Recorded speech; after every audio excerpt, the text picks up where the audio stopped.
Hai guys, welcome back again, it's me Angelica. So di video hari ini aku pengen sharing tentang bisnis blind box di China. It's actually kalau misalnya teman-teman belum tahu, blind box ini sebenarnya udah terkenal banget di mana-mana. Dan salah satu contoh idealnya adalah Pop Mart.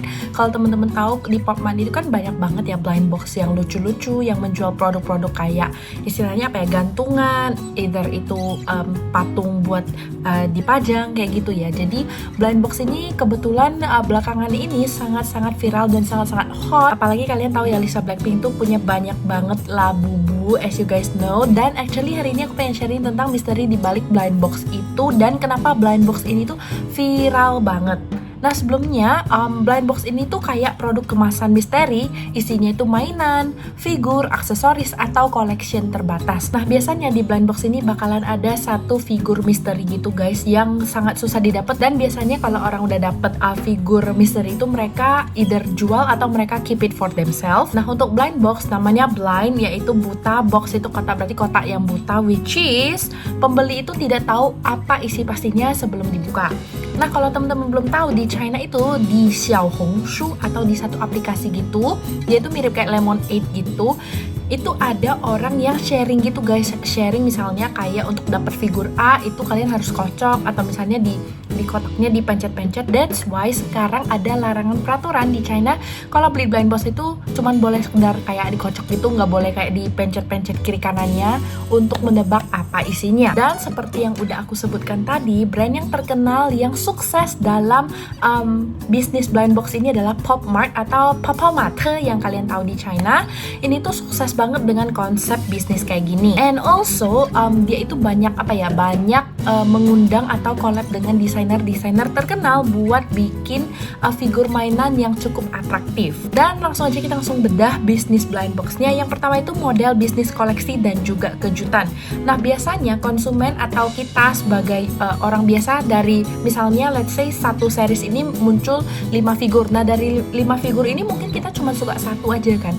Nah tapi presentase atau peluang untuk mendapatkannya berarti kan 1:5, which is 4 ini yang udah kalian tahu, satu lagi itu yang biasanya misteri gitu. Nah biasanya kalau aku suka yang misalnya let's say aku suka yang ini, ternyata aku dapat yang ini, which is kita akan rolling terus untuk cari peluang mendapatkan produk yang kita sukai. Dia itu kayak kasih kebahagiaan, tapi kebahagiaan yang kayak istilahnya tebak-tebakan gitu guys. Dan kalian itu akan terus ingin membeli sampai kalian dapat apa yang kalian suka di mystery box tersebut. Nah blind box ini juga dia ada versi common, versi rare, bahkan ada secret edition. Kalau misalnya kalian tahu kayak labubu itu kan susah banget ya untuk didapatin, apalagi ada yang limited edition yang mirip punya Lisa Blackpink.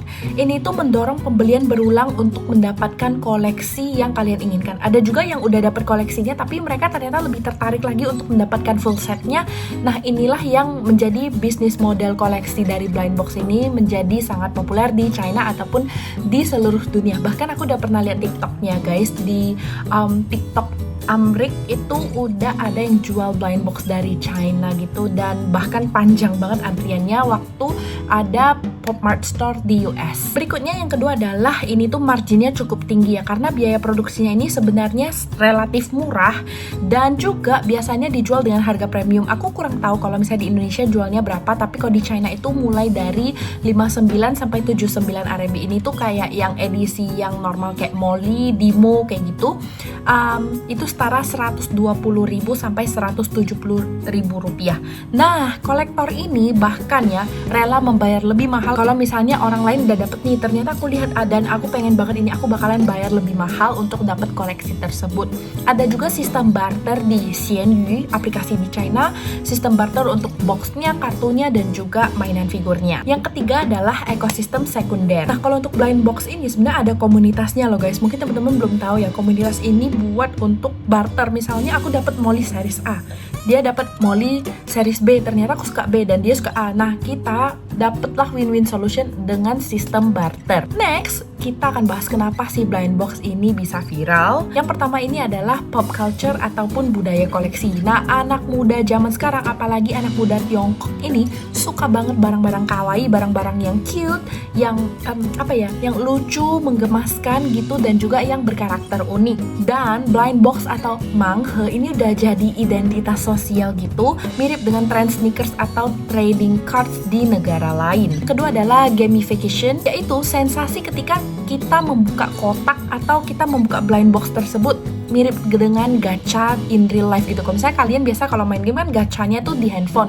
itu nggak akan kasih kesan yang enak gitu. Banyak teman-teman yang pengen langsung. That's why kenapa kalau di China itu biasanya orang suka banget chai kuai tea, itu kasih value atau kesan kayak wah kita lagi belanja barang ini, kira-kira kita dapat apa ya. Dan dia juga mengandung unsur keberuntungan atau kayak sistem lucky draw. Yang ketiga adalah strategi marketing mereka. Mereka sering kolaborasi dengan banyak seniman-seniman di China yang kayak misalnya Dimo, Molly, itu kan seriesnya sebenarnya kolaborasi Labubu juga. Jadi dengan adanya kolaborasi itu bisa memperluas jangkauan blind box ini. Dan hype-hype yang muncul di blind box ini sebenarnya diciptakan di aplikasi ataupun di website China kayak Weibo, Xiaohongshu, dan juga Douyin. Apalagi kalau misalnya kalian influencer hot di China dan dia baru menunjukkan aja series langkahnya, itu langsung kayak semua orang pada cari gitu supaya mendapatkan yang sama dengan si influencer tersebut.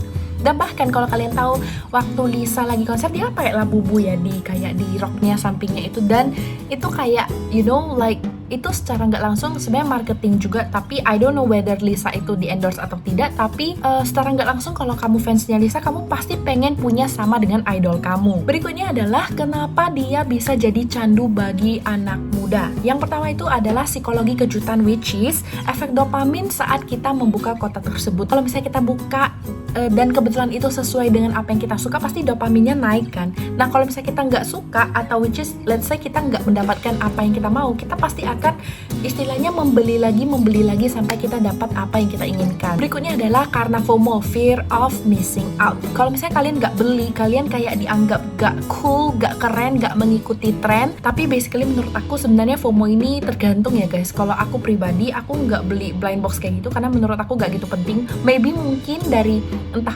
beberapa tahun aku baru beli 1 atau 2 gitu, dan itu juga kayak yang memang bener-bener aku suka pol. Kalau misalnya aku nggak suka, aku nggak bakalan beli. Ketiga adalah validasi sosial. Nah kalau misalnya temen-temen tahu di China itu biasanya kalau mereka beli brand Pop Mart, apalagi kalau Labubu, itu kan bakalan dirantai di bag mereka kayak dicantolin gitu, dan kalian langsung kayak lihat oh ternyata dia juga penyuka Labubu. Malah kadang-kadang itu juga bisa jadi networking kalian, kayak oh ternyata kamu suka Labubu juga, berarti kita punya hobi yang sama. Dan yang paling terakhir adalah kemudahan akses. Kalau misalnya kalian lihat di mall, di online store, di online shop, di Taobao, di Pinduoduo, itu gampang banget buat beli blind box ini. Mungkin teman-teman merasa bahwa harga blind box ini murah, tapi menurut aku sebenarnya ya masih oke lah gitu. Tapi kalau misalnya teman-teman pikir satu nggak dapet, ternyata kalian harus beli lagi, dia kayak jadi kayak gulung tikar gitu, makin lama makin banyak, which is harusnya kalau misalnya beli 1 atau 2 kerasa nggak mahal, tapi kalau misalnya beli 1 set tuh jadi kerasa kayak mahal karena kalian harus beli seriesnya semua kan. So gitulah bedah bisnis blind box di China. Kira-kira next aku harus bedah bisnis apa lagi di China, atau misalnya kalian pengen sharing aku bedah bisnis apa, silahkan aja tulis di kolom komentar, and I'll see you on the next video. Bye bye.